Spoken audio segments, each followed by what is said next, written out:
17ஆம் நூற்றாண்டுல செஞ்சியில ஒரு மன்னர் வாழ்ந்தாரு. ராஜா தேசிங்குங்கிற மன்னர் வாழ்ந்தாரு.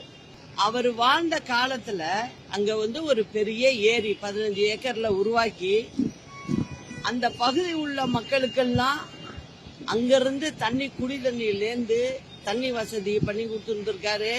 அந்த ஏரியெல்லாம் இப்ப எங்க போச்சுன்னே தெரியல. அந்த இடத்துக்கு பேரே ராஜா குளம்னு பேர் வச்சிருந்திருக்காரு. அது இன்னைக்கு இருக்கு. ஆனா அதுல இவ்வளவு தண்ணி இருக்கு. மழை பெஞ்சிருக்கு, அங்க ஒரு சொட்டு தண்ணி கூட போல. அப்ப என்ன அர்த்தம்? எல்லா இடமும் மூடி கிடக்கு, கால்வாய்கள்லாம் சுத்தமா சீரமைக்கல அப்படிங்கிற குற்றச்சாட்டை நான் இன்னைக்கு தெரிவிச்சுக்கிறேன்.